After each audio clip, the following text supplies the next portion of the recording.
ce matin sur Radio M dans l'invité du direct. Amis auditeurs de Radio M. Nouveau numéro de l'émission Docteur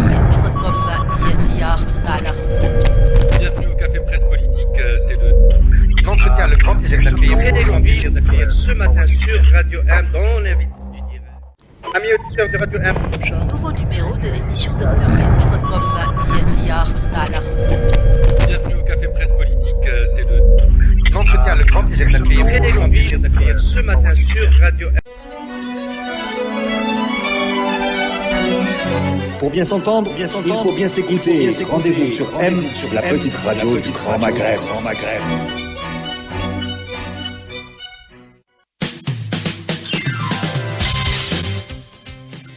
Amis auditeurs de Radio M, bonjour, le Café des experts économiques est de retour un mardi sur deux avec nos deux experts permanents. Reda Amrani, bonjour. Ali Harbi, bonjour. Passez une bonne quinzaine. Des petits soucis de santé quand même pendant la quinzaine. Hein. Je sais que Reda était un peu souffrant après la dernière émission. Merci d'être venu quand même parce que le début de sa bronchite avait commencé juste avant l'émission. Juste avant cette émission, oui. Et de croiser le fer avec Mohamed Boucha après, on n'a pas arrangé les choses. Ça va. Il nous manque aujourd'hui. Il nous manque aujourd'hui, oui. Il nous manque. Bon, il n'y a pas un troisième expert aujourd'hui, mais le thème est suffisamment large pour qu'on puisse en débattre à deux. Plus peut-être moi, parce que je vais peut-être mettre mon grain de sel. Ce que n'aiment pas beaucoup les auditeurs, mais je peux me le permettre de temps en temps. Il faut y aller. Galouche, les experts et hadrous. Tu es expert aussi. Hein. On me l'a dit plusieurs fois. Laisse les experts parler. Merci encore à notre public qui nous a beaucoup suivis la semaine. Il y a 15 jours, on a eu de très bons retours. On va essayer de rester sur cette veine. On est quand même inquiet, il faut le dire. On n'a pas évoqué le coronavirus encore dans le Café des experts éco. On est obligé d'en faire le thème de cette émission, c'est inévitable. La croissance mondiale est menacée aujourd'hui. On parle déjà de la perte d'un point en minimum, d'un point de croissance sur notamment l'hémisphère nord, où sévit la crise du coronavirus, pandémie en cours, puisqu'on approche du seuil de 100 pays touchés, des pays qui se sont mis en mode quarantaine et en mode de cessation de production quasiment. C'est en train d'arriver près de chez nous, c'est en train d'arriver en Europe, c'est arrivé en Italie, c'est par l'Italie que c'est arrivé chez nous. Alors, messieurs, comment vous regardez cette crise en termes d'impact ? Il commence à y avoir de bonnes nouvelles. En Chine, la courbe est en train de se reverser, notamment dans le bastion de Yunnan où ça a démarré. Mais on a le sentiment que sur les 2 prochains mois, la crise va continuer à augmenter et on risque d'être encore plus paralysé. Inquiet, plus ou moins, Reda, plus que cela, moins que cela? Non, je pense que dans une situation comme cela, il faut raison garder.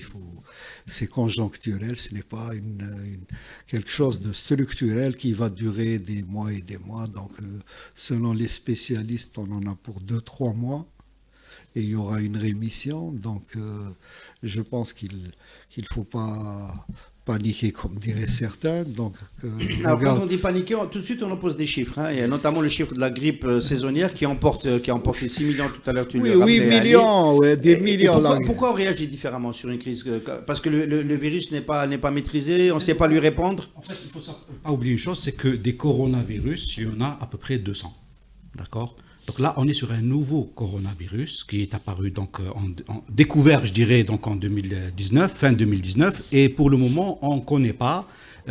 On découvre un peu sa létalité, son caractère de transmissibilité. On peut dire un mot sur la létalité, c'est 2% en Chine. Voilà. Sur 100 personnes touchées, 2% risquent de mourir. La létalité au niveau mondial, actuellement, elle est aux alentours de 3,5%. Donc elle a augmenté la dernière semaine, il faut le savoir. On était à 2, on passe à 3,5%. Ça veut dire que quand même les gens sont inquiets.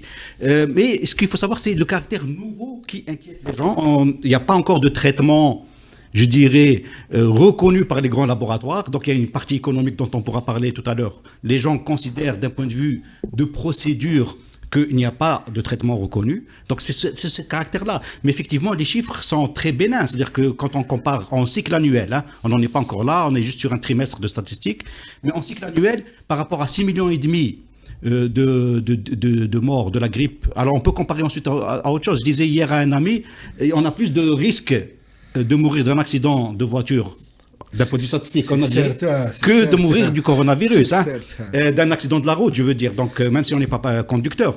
Et donc, je crois que le caractère d'inquiétude, donc de psychose un petit peu qui est en train de se développer, il est lié au fait qu'on ne maîtrise pas, alors qu'on est La réponse thérapeutique. alors qu'on est dans un univers, notamment quand on regarde la presse occidentale, on est dans un univers très normé. Les gens fonctionnent en termes de normes. Et quand on sort de la norme, les gens ne se retrouvent pas.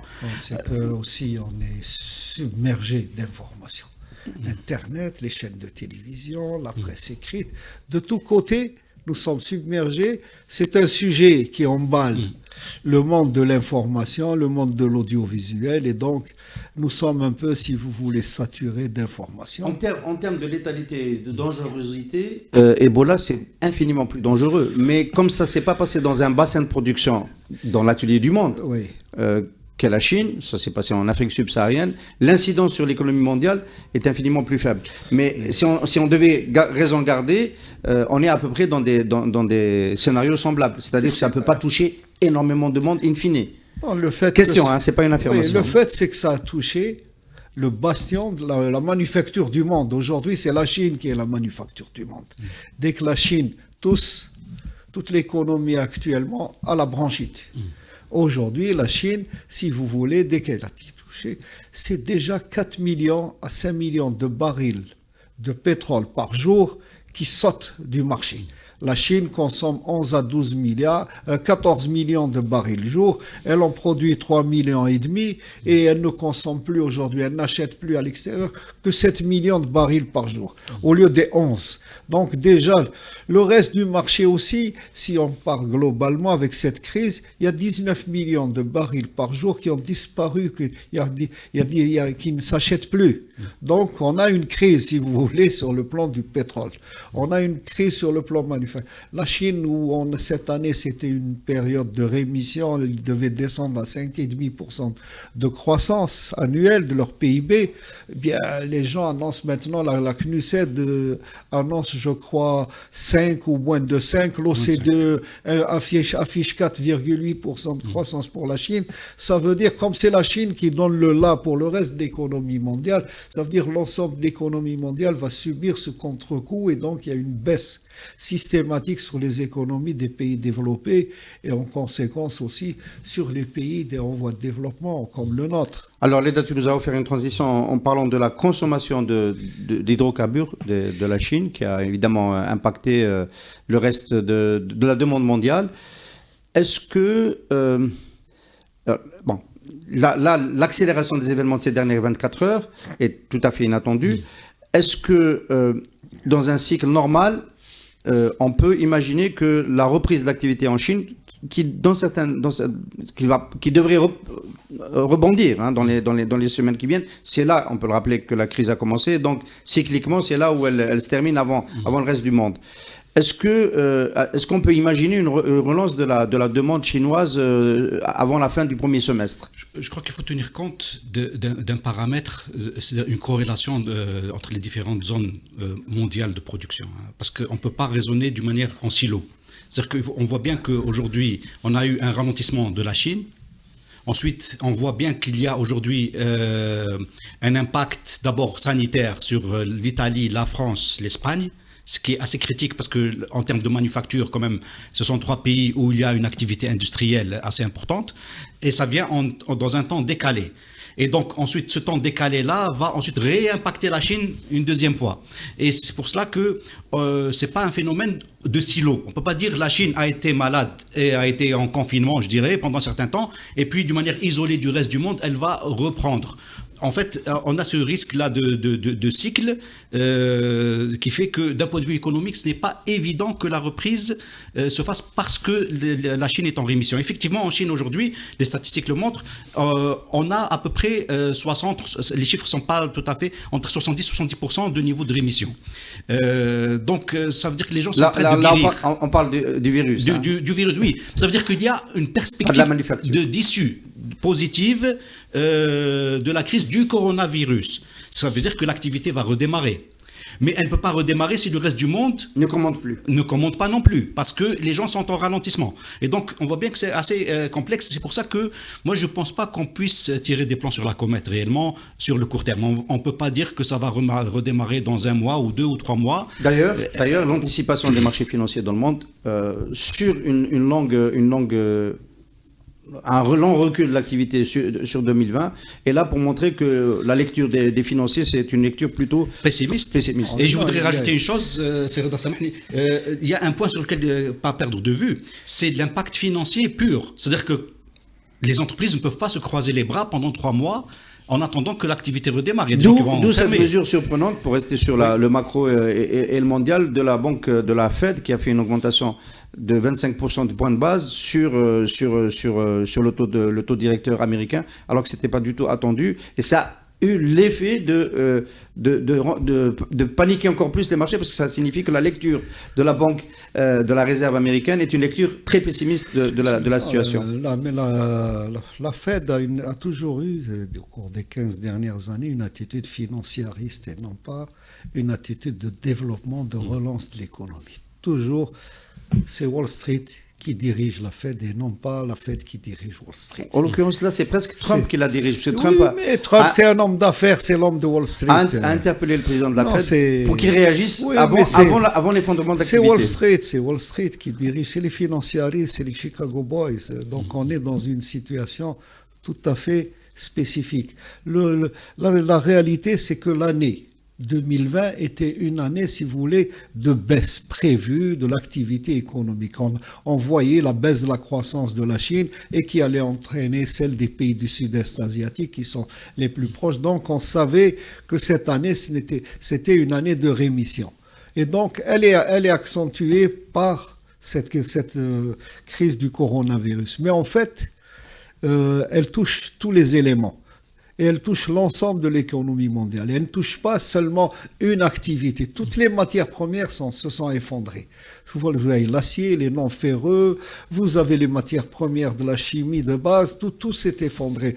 Non seulement le pétrole et tout ça. Donc, nous avons un effondrement, si vous voulez, de l'activité économique en termes de prix et de coûts. Et donc, là, il y aura une conséquences directes et pas sur 2-3 mois. Je pense que c'est sur l'année 2020, s'il faut attendre octobre, novembre, la reprise économique d'octobre-novembre pour voir, si vous voulez, les effets de la crise diminuer ou s'estomper. Mais tu es le premier expert qui parle du dernier trimestre de l'année seulement pour la reprise. Hein.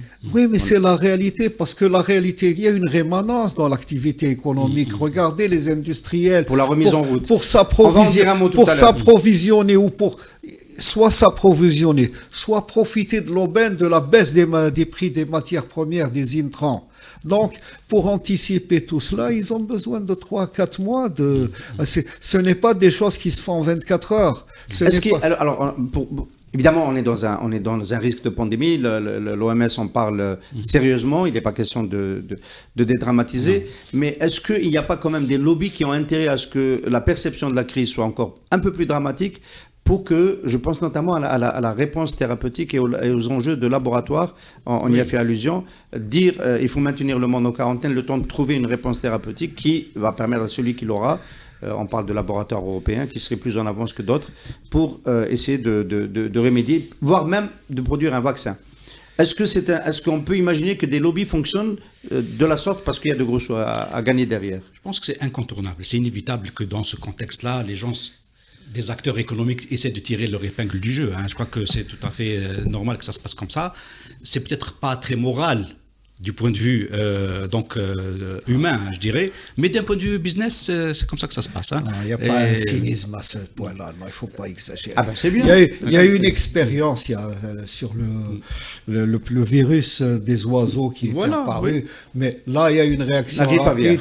La grippe aviaire, ça a réagi vite, les laboratoires ont fait des bénéfices, ont produit un vaccin. Cette fois-ci, je pense qu'ils ont été pris de court, mais s'ils avaient les moyens de mettre un vaccin sur le marché, il n'y a pas de... Non, moi, je dis pas qu'ils je sais que business Attention. is business, mais il y a une certaine morale à travers le monde, même dans ce domaine. Je ne suis pas en train de dire qu'on a lancé le virus pour faire le vaccin. Non, je dis pas. On n'est pas dans le complot. Je dis que s'ils avaient une solution, Ils l'auraient tout de suite mis sur le marché, je pense.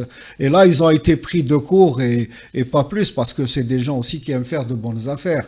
Donc les laboratoires, non, ils ont été pris de court et c'est un virus assez spécial. Moi, je suis pas spécialiste de la chose, mais enfin, les lectures disent qu'ils ont été pris de court. Mais j'exclus tout cynisme de la part des lobbies. Alors le pétrole, c'est là où ça s'est dramatisé le plus. Depuis 24 heures, on est passé à un moment donné sous les $30 au WTI à New York dans la séance d'hier. À l'origine, cette volte-face des Saoudiens, cette volte-face du prince Mohammed Ben Salman, qui a décidé de passer d'une politique de défense des prix à une politique de guerre des prix. Donc, pas d'accord entre l'OPEP et la Russie pour réduire de 1,5 million de barils jour la production, pour essayer de soutenir les cours qui étaient en train de baisser depuis 2 mois. Et au lendemain de l'échec de cet accord-là, l'annonce par Riyad d'un dumping sur les ventes à partir de ce mois de mars sur le brut saoudien, un dumping jamais voilà, de $7 sur le baril qui a complètement fait exploser le marché puisque le pétrole a perdu $10 sur une journée. Alors, ma question, messieurs, d'abord, qu'est-ce qui s'est passé dans la tête de MBS? C'est pas la première fois qu'on se pose la question. Il a découpé un collègue à nous, Khashoggi, en morceaux parce qu'il considérait que c'était peut-être une menace pour lui. Maintenant, c'est quoi la menace? Qu'est-ce qui lui a pris? Moi, je crois que d'abord, la première perception que c'est un conflit entre l'Arabie Saoudite et la Russie ne tient pas la route. Je crois que l'essentiel ici, le perdant numéro 1, c'est l'OPEP. Donc, de par sa stratégie classique, c'est-à-dire qui est une organisation de défense de prix, essentiellement. Et chaque crise qu'a connue l'OPEP, c'était une crise, est-ce qu'on fait une politique de défense de prix ou une politique de part de marché? 86, 2014 et tout ça, ça a toujours été le même sujet. C'est est-ce qu'on défend les parts de marché? Ça a toujours été la démarche de l'Arabie Saoudite de toute façon, ou bien est-ce qu'on essaie de se coaliser, se cartéliser autour d'une approche prix? Et là, c'est l'OPEP qui est évacué parce que aussi bien l'Arabie Saoudite que la Russie peuvent faire face et affronter une guerre commerciale. Moi, je crois qu'il faut revenir, c'est pas un coup de tête à mon avis. Il y a un phénomène, on a eu un hiver doux, il y a cette crise-là du coronavirus, il y a abondance de produits sur le marché. Et l'abondance, elle est pour un bon moment. Parce que le plateau du shale oil, comme on dit, le pétrole de schiste américain, le plateau, il n'est pas encore atteint. Je lisais dans un article la semaine passée qu'ils peuvent encore doubler la production du pétrole de schiste sur les 10 prochaines années. Après, il y aura un déclin probable, mais encore une fois, on est dans la spéculation, mais on n'a pas encore atteint le plateau de production américain. Et donc, le produit est abondant. Et il est normal qu'il y ait des partisans d'une guerre de prix pour éliminer certains acteurs. Mais je crois que là aussi, business is business, comme on dit, il n'y a pas de morale. Sauf que la guerre des prix, cette fois-ci, pour rester dans la géopolitique, elle est orientée contre le gaz de schiste américain. Et on a du mal, les analystes, quand j'écoute le Al Jazeera et d'autres analystes, on a encore du mal à imaginer un BS entrer en guerre contre Trump pour affaiblir l'économie américaine, parce que l'économie américaine... Aujourd'hui, la réalité, c'est, si vous voulez, la demande mondiale qui oscillait autour des 98-100 millions de barils jour a perdu en 6 mois 19 millions de barils. Voilà.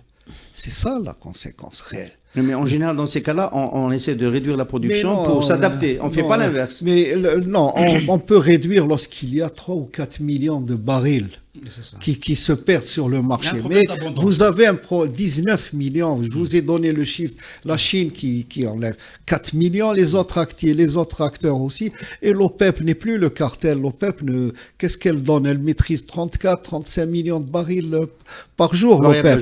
Sur 100 millions, c'est moins d'un tiers aujourd'hui. C'est la variable d'ajustement du marché. Donc l'OPEP n'a plus sa force en tant que cartel.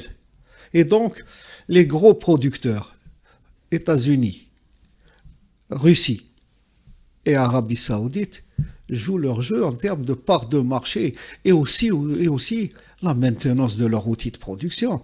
Pour que l'Arabie Saoudite, il faut revenir aussi à l'aspect de l'ingénieur, du technicien. Sauf que 24 heures auparavant, il défendait une baisse de production. C'est ça, la surprise. Pourquoi les marchés ont très mal réagi? Lui, avant tout et surtout, face à cette baisse, il faut que sa machine continue à tourner, parce que si l'Arabie Saoudite se met à produire à moins de 6 millions, tout son outil de production, et il est là, C'est toute une chaîne de logistique. Personne Une lui a chaîne demandé de se, produire moins de 6 millions se détériore. barils jour. Mais je vous le dis, s'il perd des parts de marché par rapport à la concurrence, donc il est, Est-ce qu'on peut il est imaginer qu'il y obligé a de d'autres mobiles, remonter. Reda? Est-ce qu'on peut imaginer que dans la décision de MBS, il y a des mobiles politiques? Parce qu'au même moment, il y a eu ces arrestations de Il y a une dimension Oui, concurrents. non, il y a cette- On ne peut pas ne pas faire le lien, Il y a cet aspect politique intérieur de l'Arabie Saoudite. qui n'est Mais- pas anodin. hein. Non, il n'est pas anodin, mais il n'est pas prépondérant. C'est la guerre entre les trois. Entre les États-Unis, la Russie et l'Arabie Saoudite. La partie se joue entre ces trois. Le reste, les autres acteurs deviennent marginaux aujourd'hui. Ces trois produisent, à eux trois, peuvent produire, si vous voulez, 40 millions de barils jour. Donc c'est énorme. Et c'est donc une bataille de parts de marché. Et lorsqu'on fait, il y a un moment, comme Mais il pour le vient, moment, le comme pardon, il vient le de pardon, le ça risque dire, d'être les comme il États-Unis, vient hein, de qu'on le soit dire, d'accord, hein. comme il vient de le dire, comme vient de le dire Ali, c'est à un moment donné, vous choisissez soit votre part de marché, soit les prix. Et là, pour maintenir aussi l'outil de production en état de fonctionner, parce que si vous réduisez son activité, vous perdez encore gros. Donc là, ils sont obligés de se bagarrer pour les parts de marché. Et le perdant, en fait, c'est l'industrie pétrolière américaine, parce que le gaz de schiste, le pétrole de schiste à $30, je ne pense pas qu'il puisse s'aligner pendant longtemps sur les prix du marché. Donc, nous allons avoir des réactions, et c'est pour ça que j'ai dit il faut raison garder. Donc, c'est une conjoncture de 2-3 mois. Eh bien, ceux qui sont forts, ceux qui sont lucides tiendront, ceux qui paniqueront perdront. 2-3 mois, ça suffit pas à décompter un marché, à faire sortir des acteurs Alors, du marché. hein. Oui, ça peut être plus, mais ça, on n'en sait rien. Il faut tenir compte d'un paramètre, et tu as raison, Hassan, de parler de la dimension politique. C'est-à-dire que, en plus des éléments économiques purs, hein, de contexte pétrolier, coronavirus, baisse de croissance mondiale et tout ça, il faut tenir compte de la dimension politique qui est liée au contexte géopolitique local, enfin régional, avec l'Iran, le Yémen et une monarchie saoudienne qui a besoin de revenir un petit peu, de se consolider, hein, parce qu'il y a une instabilité interne, mais il y a des signes latents, je dirais, d'échec au Yémen. Il y a des fuites comme ça qui disent que l'armée saoudienne en a marre, etc. Donc, il faut tenir compte de ça. Ils ont besoin de cartes vis-à-vis des Américains pour se consolider.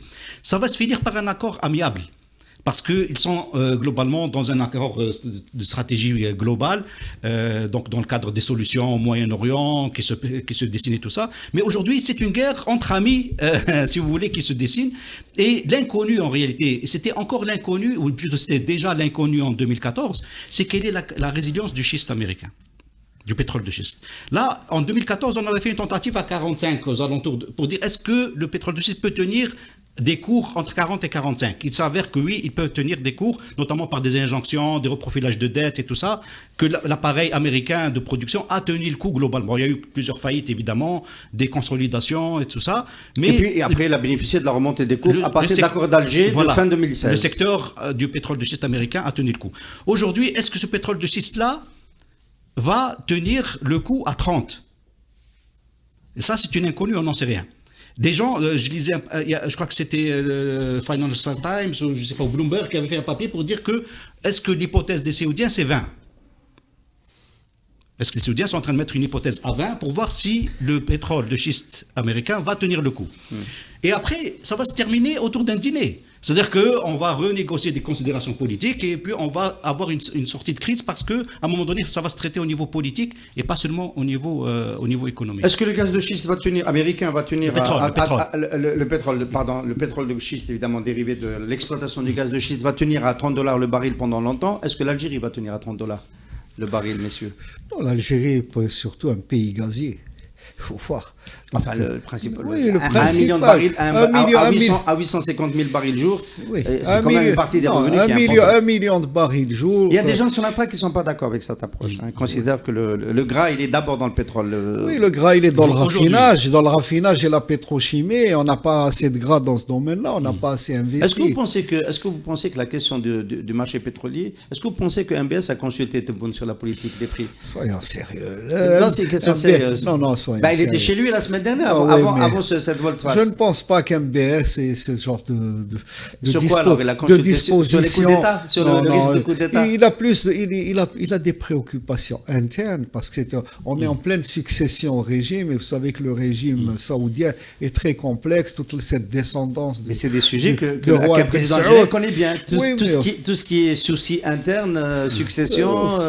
Vous savez, Tebboune est plus à l'aise sur ce thème que sur celui du marché pétrolier. à mon avis. Peut-être le problème. Moi, je lui prête aucune spécificité dans ce domaine-là. Le problème, c'est que il y a effectivement un problème de succession au niveau de l'Arabie Saoudite, un problème interne, mais il y a aussi un problème de l'économie mondiale qui est en rémission.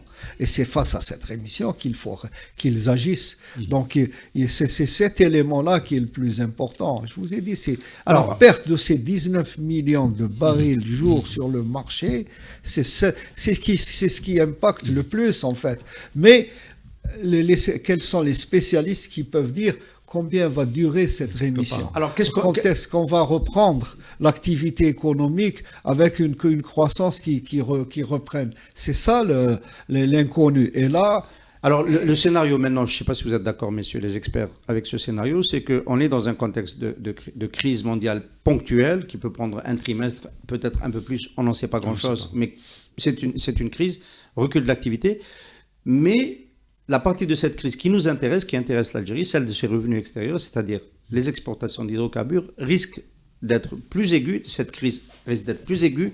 Le prix du pétrole peut baisser beaucoup plus bas que celui des autres matières premières ou des autres éléments, des facteurs de production, et elle risque de durer plus longtemps, puisqu'on est rentré dans une guerre commerciale qui peut se poursuivre au-delà de la reprise d'activité de la monde. Qu'est-ce qu'on fait dans un tel scénario? C'est-à-dire qu'en fait, on est dans le scénario le plus noir. Qu'est-ce qu'on fait? Nous sommes face à la configuration, si vous voulez, catastrophique, notamment pour une première année de mandat d'un président. C'est-à-dire que tout ce que souhaiterait un président, bien sûr, c'est pas que dès sa première année, il fasse face à un crash pétrolier qui sera probablement suivi ou accompagné d'un crash financier. Donc ensuite, en fonction de l'agencement, on peut avoir une double crise, c'est-à-dire que la crise du prix du pétrole lui-même, plus le fait qu'après, il y a une crise financière qui grippe toute la mécanique mondiale. Donc ça, c'est un risque qui nous pend au nez, comme on dit. Et pour l'Algérie, je crois que l'enjeu numéro 1, c'est de remettre à plat déjà la planification, c'est-à-dire le cadre budgétaire de cette année. Et normalement, on est sur une projection d'hypothèse budgétaire sur 2-3 ans. On devrait l'être. Le gouvernement n'a pas communiqué sur ça. On ne l'est pas. On devrait l'être. On n'a plus fait de CDMT, de cadre donc budgétaire. La dernière fois, c'était avec la task force de temps de Sellel. La task force avec la Sellel, mais la dernière fois, on a réfléchi sur 3 ans. Alors que nous sommes censés le faire.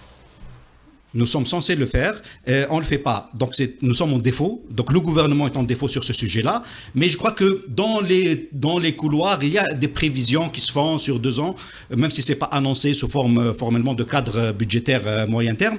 Mais je crois qu'il faut remettre à plat la question avec une hypothèse de recettes pétrolières véritablement revue à la baisse. Ça, c'est la première urgence. On ne peut pas rester dans un cadre de loi de finances, ni de projection, je dirais, de balance commerciale, en se projetant sur 50 ou plus, parce que la balance commerciale est sur le réel. Et donc, derrière, je crois qu'il faut refaire l'exercice à zéro de planification, et on revient là-dessus. Le refaire tout de suite, là? Immédiatement, il n'y a pas de raison. Le problème est autre. Aujourd'hui, on est acculé, on est dos au mur, il n'y a pas un autre mot. Et dos au mur, ça va accélérer, et c'est une obligation vitale pour notre économie, ça va accélérer les réformes structurelles vers une économie d'exportation. On n'en a absolument aucune garantie. Pour le moment, il s'agit de boucler l'année. Mais même en bouclant l'année, aujourd'hui, quand je dis ça, ça veut dire, attends, mis au point un système en place, structurellement mis en place. Ça veut dire qui nous identifie quels sont tous les produits et services disponibles à l'exportation. On ne l'a pas fait. Et on est obligé de le faire en toute urgence. Mobiliser les chambres de commerce et d'industrie, les associations, les universités, faire en sorte, parcourir toutes les usines algériennes, qu'est-ce qui peut être exporté. Mettre en place immédiatement, puisqu'il y a un secrétariat d'État, je crois, au commerce extérieur maintenant, et donc mettre en place toutes les structures, changer les règles, pouvoir installer, si vous voulez, tout ce qu'on appelle les consortiums d'exportation, les l'investissement à l'étranger dans les représentations pour exporter parce que nous n'avons plus ces instruments. Donc, on va faire tout ça dans l'urgence alors qu'on aurait pu le faire les 15-20 dernières années de façon sereine. Maintenant, on va le faire dans l'urgence et dans l'obligation. On est obligé, on est dos au mur. Et on n'a pas d'autre solution. Est-ce qu'on sait le faire? Est-ce que le gouvernement Djihad sait le faire? Nécessité fait loi. Non, c'est pas des nécessités fait loi. Là, vous n'avez pas d'autre solution. Vous êtes amené à agir de la sorte. Est-ce que dans des moments de crise et de relative panique, est-ce qu'on ne fait pas ce qu'on sait toujours faire? Par exemple, couper dans les importations, couper dans les mais couper dans l'importation. Mais non, mais couper, vous allez tuer la poule aux œufs d'or, c'est-à-dire l'outil de production. Si vous coupez ça, vous allez détruire ce qui peut amener une solution de survie à l'économie. Et donc, vous allez faire tous ces... Mais quand on entend le ministre du Commerce, M. Rezik, parler, c'est plutôt à ça que le gouvernement pense. Oui, mais M. Rezik, est-ce qu'il a les outils d'aide à la décision? Est-ce qu'il voit clair? Il voit pas clair, il n'a aucun outil. Toutes les décisions qu'il prend, il les prend sans simulation des effets et des conséquences de ces décisions. Donc, tant qu'on n'a pas mis aussi en place ces outils, on mobilise pas assez l'université algérienne. On devrait mobiliser l'université algérienne pour travailler. Alors, ces mesures-là, là, il y a un petit hiatus entre vous deux. Ces mesures-là, c'est pas des mesures qui passent par la loi de finances. Les mesures structurelles, c'est plutôt autre chose. C'est autre chose. Mais si la loi des finances pouvait nous sortir du sous-développement, on peut en faire tous les jours. Moi, je souhaite distinguer deux éléments. C'est du travail qu'il faut. Là, sur les éléments de budget, quand même, c'est comme on dit, c'est de la sueur. C'est des larmes. On est, comme disait Churchill, on est dans la période de larmes et de sueur. Il faut passer. Là, on est à Dunkerque, carrément. Il faut passer. On est à Dunkerque. Non, on n'est pas à Dunkerque. On est face à une guerre économique que tout le monde affronte. Et il faut pas aussi désespérer, dans cette relance. Toutes les matières premières à travers le monde se sont effondrées. Donc même dans nos importations, dans nos volumes d'importation, il y a dans ce malheur-là quelque chose qui permet, si vous voulez, de ne pas trop souffrir. Mais revenir systématiquement et forcer, à marche forcée vers l'exportation, c'est une obligation vitale. Budget, réforme de structure. Alors, budget, quel est le point d'intersection? Alors, moi, ce que je voudrais dire, il y a trois éléments qui connectent les approches qu'on a développées à l'instant.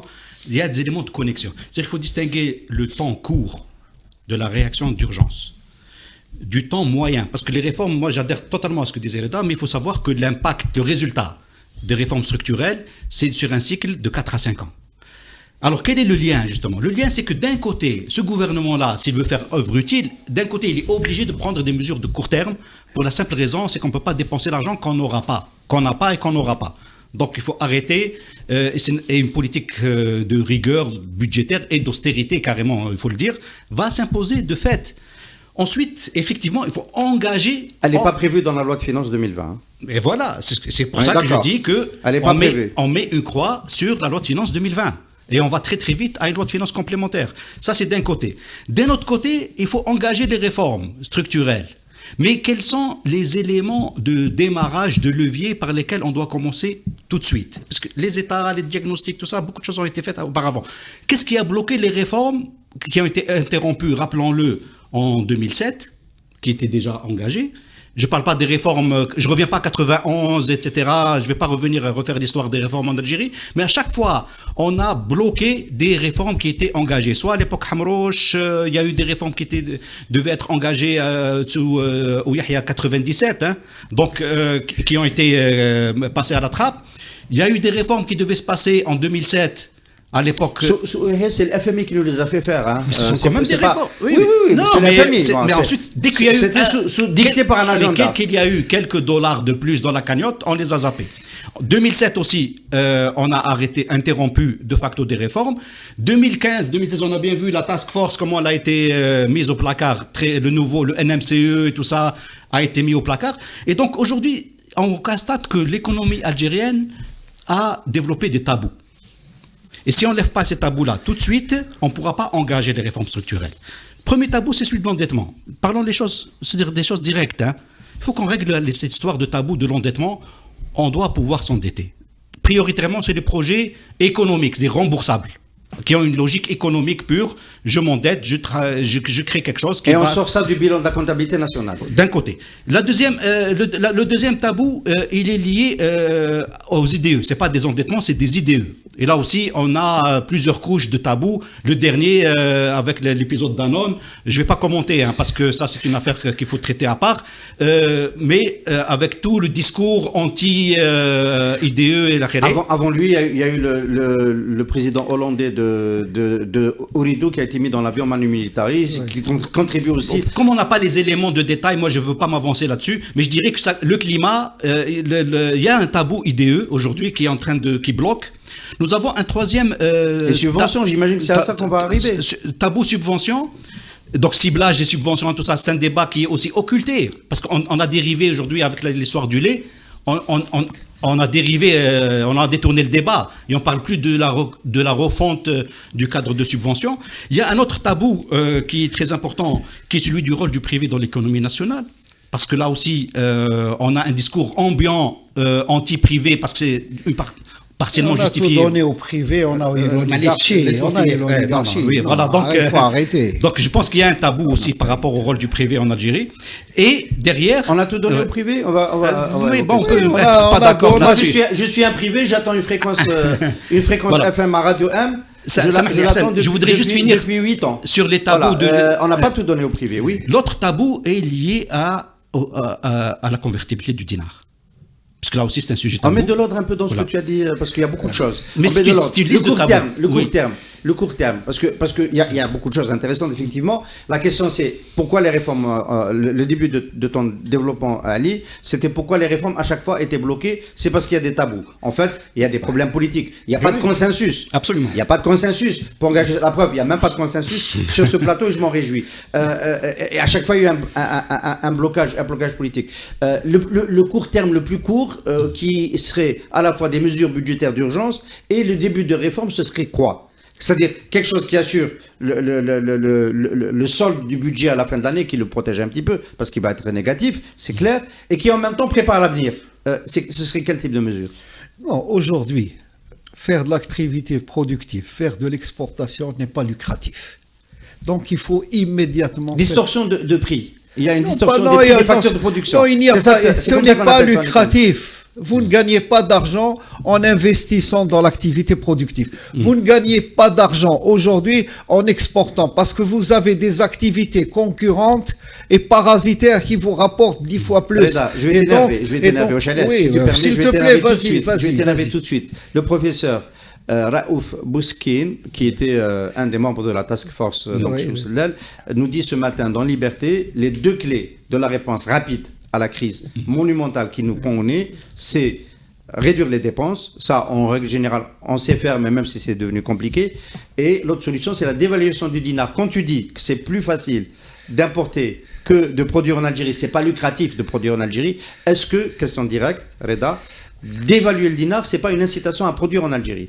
Mais non, d'évaluer le dinar, c'est pour augmenter les exportations. Ça veut dire que nous ne sommes pas concurrentiels sur les marchés extérieurs. Donc tu dévalues le dinar pour essayer de rendre la main-d'œuvre algérienne plus concurrentielle et la valeur ajoutée algérienne plus concurrentielle. Mais là, c'est une grave erreur parce que déjà, tu vas détruire le pouvoir d'achat de ceux qui sont restés travailler en Algérie, c'est-à-dire les talents, les classes moyennes, les adjudants du développement, ceux qui sont en train d'essayer de faire redémarrer la machine du développement. Si tu leur réduis leur pouvoir d'achat, ils sont à 2 heures d'avion de Haraga. Ils ont les talents, ils vont monnayer leurs talents en Allemagne, au Canada ou ailleurs. Donc tu vas perdre et tu ne vas rien gagner en termes d'exportation. C'est une fausse solution. À chaque fois qu'on touche au dinar, on touche aux classes moyennes. L'Empire romain s'est effondré lorsqu'il a détruit sa classe moyenne. Et ça, c'est historiquement établi et c'est enseigné partout. Alors, faisons attention. Parler de dévaluation, on a dévalué pendant les 20 dernières années sans arrêt. Vous avez vu les conséquences. Il y a toujours un écart monumental de 50% entre le marché, le dinar officiel et le dinar parallèle. Mais la solution, qui donne lieu à une surfacturation, s'il te plaît, à des importations plus chères. La solution n'est pas dans la dévaluation. La solution, on l'a déjà dit ici, et c'est déjà les meilleurs spécialistes l'ont dit, c'est la convertibilité du dinar. Éviter d'avoir les deux marchés du dinar. Et de toute façon, je l'ai déjà dit, la non-convertibilité, s'il te plaît, la non-convertibilité du dinar n'a pas empêché 200 milliards de dollars au moins de partir en surfacturation et tout. Et donc, qu'est-ce qui a été pénalisé? C'est les classes moyennes, c'est les citoyens, mais les commerçants, les importateurs, la nomenclatura, l'oligarchie. On est dans une émission de spécialistes. Je suis sérieux ce que je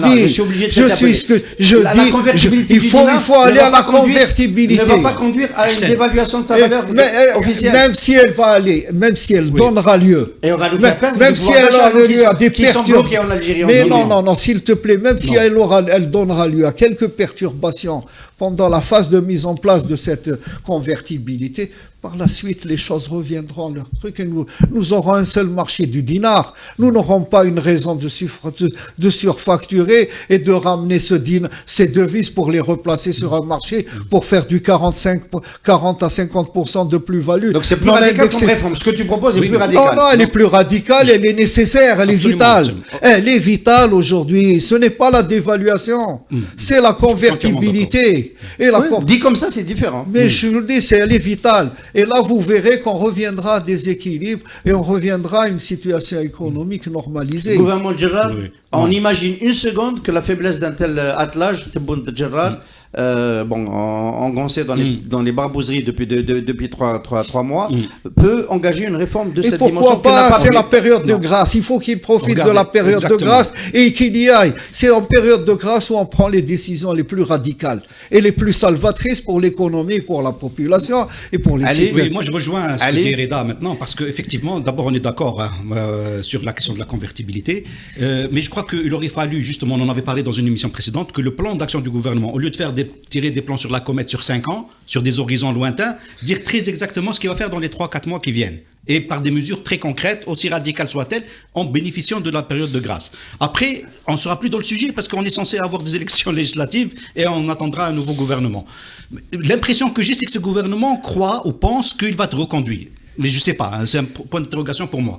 Donc, pour revenir à la question justement des propositions du professeur Bousquet, la question, c'est qu'on ne peut pas aujourd'hui isoler les mesures et les prendre comme ça, dire on va faire la dévaluation administrative, parce que la convertibilité c'est autre chose, c'est une autre logique, bien sûr. Ou bien dire qu'on va réduire les dépenses. Je m'explique. Prendre la question de la réduction des dépenses d'une manière isolée de ce que je disais tout à l'heure, c'est-à-dire de la question de l'endettement extérieur sur le financement des infrastructures, qui permettrait au budget de l'État de respirer un petit peu, donc à la dépense publique, de s'adosser à d'autres ressources de financement, eh bien la dépense, qu'est-ce qui va se passer? On va passer par le désert, justement, qui a été proposé en 2016-2017, ou bien l'épisode Tebboune, Premier ministre, où on nous disait on ne fait rien, on se croise les bras et on attend que la crise passe. On ne peut pas le faire, la société algérienne, l'économie algérienne ne peut pas. Donc si on dit réduire des dépenses, je rajoute réduire des dépenses publiques, en recourant à d'autres modes de financement. Alors, réduire les dépenses publiques, quels sont le type d'équipements, d'infrastructures qu'on peut banquer dans un montage de project financement? Qu'est-ce qu'on peut vendre aux bailleurs de fonds internationaux? Une autoroute, une centrale électrique, une centrale de dessalement? Qu'est-ce qui est bancable? Hassan, je dis, c'est compliqué, les bailleurs de fonds internationaux et l'épargne nationale. Parce qu'il y a... Sur laquelle il y a une polémique. On ne pense pas qu'elle est aussi importante que cela. Elle est consistante. Non, elle est consistante. Le bas de laine existe. Il existe, absolument. Non, le problème n'est pas là. Le problème n'est pas là. Nous ne sommes pas concernés par le bas de laine. Oui, non, ce qu'il faut savoir, c'est qu'on a actuellement, on peut vendre le soleil et l'énergie électrique, le photovoltaïque, on peut la vendre. Il y a un potentiel et il y a un investissement à faire et on peut aller à cet endettement, si on veut positif, sans que l'État ne donne sa garantie en quoi que ce soit. Donc, il y a cette partie-là et ça fait partie des IDE qui peuvent venir et qui ont un retour d'investissement garanti. Deuxièmement aussi, il y a beaucoup d'industries exportatrices qu'on peut installés en Algérie rapidement et qui ont besoin de financement extérieur. En offshore? quel que soit le monde, je peux même les localiser localement, parce que je peux les localiser localement. Je ne suis pas tenu de faire que de l'offshoring dans ce domaine-là. Donc, je peux les ramener, parce que j'ai une partie du marché intérieur qui a besoin de ces industries, et le marché de l'export est là, et ça peut nous permettre de réaliser. Je parle déjà de tout ce qui est autour de l'industrie mécanique, toutes ces grandes usines de jantes, de systèmes de freinage, de pneumatiques, de câbles, tout cela, toutes ces usines de verre de voitures, toutes ces grandes usines qui, taille mondiale, exportatrice, près d'un marché d'export disponible, marché intérieur à développer disponible, on peut les ramener, les financer, parce que c'est de la substitution à l'importation et c'est des produits de l'exportation. Vous dites rien sur peut-être, puisque pour rester sur l'export, tout à l'heure, quand tu développais l'urgence de vendre tout ce qui est vendable à l'export. Tout ce qui est vendable, c'est la règle. Est-ce que la première source de devise qu'on peut mettre en place à la fin de cette crise qui a introduit ce débat d'aujourd'hui, c'est quand même pas la destination Algérie, le tourisme? Même la destination Algérie va venir. Une mesure facile, supprimer le visa et le rendre symbolique. On l'a déjà à l'aéroport d'Alger. On l'a déjà dit ici, passer au visa électronique. Arrêtez, l'honneur de l'Algérie ne s'arrête pas à la contrepartie d'un visa ou les choses. Et là, il n'y a pas d'études de projection sur ce qu'on peut gagner sur une année, 2 ans en ressources supplémentaires. Parce que le parc hôtelier, il est en place. Il faut développer. On a une bulle de parc hotelier. Il faut développer l'infrastructure locale. On n'a pas assez développé. Il faut la développer. Il faut que les agences de voyage apprennent à remplir, comme tu dis, cette bulle ces hôtels qu'on a construits. Il faut que ces agences de voyage apprennent à les remplir en ramenant mais là aussi, il faut sauter ce verrou du visa. Il faut le sauter. On a la carte d'identité électronique, on a le passeport biométrique. Donc aujourd'hui, tout se fait. On peut passer au visa électronique à l'aéroport sans aucun problème pour les l'économie. Auparavant, il faudra quand même survivre à cette année 2020. Oui. Je voulais juste rebondir sur un point concernant la dévaluation. Comme disait mon collègue Reda tout à l'heure, la dévaluation de manière isolée ne va que réduire le pouvoir d'achat, parce que les chaînes de valeur sont extraverties. Même la production locale, elle a un fort taux d'intrants importés, et donc derrière, quand on dévalue, le produit il est plus cher tout simplement. Donc ça sert à rien si on ne reconnecte pas ça à d'autres types de solutions. Donc on met un attelage Qui sait faire ce type d'attelage, Ali Harbi? Pardon. Qui sait faire ce type d'attelage? Cette ingénierie, on va quand même citer son nom. Le FMI, en règle générale, c'est eux qui nous le proposent. Alors, justement, moi j'ai un bémol sur cette question. Le loup est presque un pied dans la bergerie. Non, moi je pense que c'est pas le boulot du FMI, ça, au contraire. C'est le boulot plus de la Banque mondiale que du FMI. Surtout ça. Voilà. Parce que la Banque mondiale, l'ingénierie financière des projets de développement ou des filières économiques, c'est plus le travail de la Banque mondiale. Le FMI vient quand vous êtes en situation de déstructuration. Il intervient sur la partie des équilibres financiers et des États pour que les États ne tombent pas en faillite. Ça, c'est dans le cas extrême.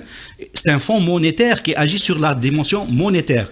Par contre, sur la partie... C'est une mutuelle. Voilà, exactement. Sur la partie on fait partie de ça. Et donc, comme il le dit, on n'a pas d'endettement externe.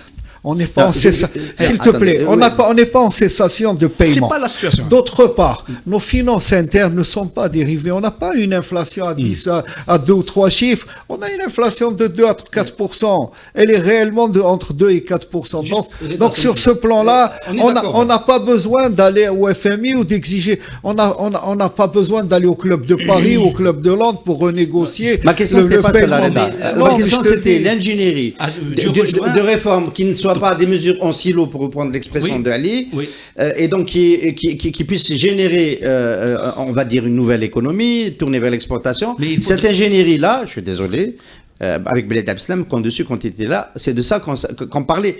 Avant que le gouvernement de Beled Abdeslam, que Dieu lui prête une longue vie, ne tombe et qu'on passe au rééchelonnement, on parlait de l'ingénierie de la réforme, de qu'est-ce qu'il fallait faire pour que l'Algérie continue à être solvable et continue à payer ses créanciers. C'est clair qu'on n'est pas dans ce cas de figure. Mais le FMI, il vient à Alger tous les 6 mois, il fait une revue. Est-ce que c'est pas, le gouvernement ne va pas attendre que le FMI lui vende cet enchaînement des réformes qui lui évitera le pire? Arriver à demander au FMI de nous vendre des solutions, c'est qu'on est déjà dans le rouge. C'est-à-dire financièrement, je parle de la partie de l'équilibre financier. Nous, on a encore un reliquat de matelas qui fait que c'est pas pour cette année. Maintenant, la Banque mondiale, c'est un autre sujet, pour ne pas confondre. Bien sûr, bien sûr. Les institutions de Bretton Woods. La Banque mondiale, moi je dis, c'est tout de suite qu'il faut aller requérir l'ingénierie de la Banque mondiale, évidemment. Mais c'est un partenaire et nous sommes actionnaires. C'est-à-dire qu'on se prive... On peut rappeler à nos amis auditeurs qu'on a eu recours à la Banque africaine de développement pour 900 millions de dollars il y a 3 ans déjà, mais qui n'ont pas été adossés à des contrats, à des équipements, au financement d'équipements. Ça a été finalement un soutien à la balance des paiements déguisé. Alors, la Banque africaine de développement, j'en connais un petit bout. La question qui s'est posée, c'est que la banque, comme son nom l'indique, c'est une banque. Donc, même si elle vous fait une avance de trésorerie, en fait, au final, c'est après pour revenir à un mécanisme purement bancaire. Or, il y avait encore un autre tabou qui est le fait de la question de l'endettement externe. Les hautes autorités du pays à l'époque, donc la présidence et le gouvernement, ne voulaient pas d'un prêt BAD. Ils ne voulaient pas d'un prêt BAD. Vous allez à la BAD, mais quand vous allez à la BAD ou à la Banque derrière, mondiale, dès que vous avez un financement BAD ou un financement Banque mondiale, c'est la porte ouverte au système banquier international de venir prêter de l'argent au développement algérien, aux IDE en Algérie. Ça, c'est la Banque mondiale, quand elle vous donne 15 ou 20% de financement d'un programme, tout le reste peut être financé. C'est le feu vert, c'est elle qui donne le là. Nous, est-ce qu'on a fait appel aujourd'hui au financement extérieur? On ne le fait pas. Est-ce que pour les investissements productifs et exportables, on ne le fait pas? C'est un tabou. Mais aujourd'hui, il n'y a plus de tabou. On est tenu, on est obligé, là, on revient à l'orthodoxie financière.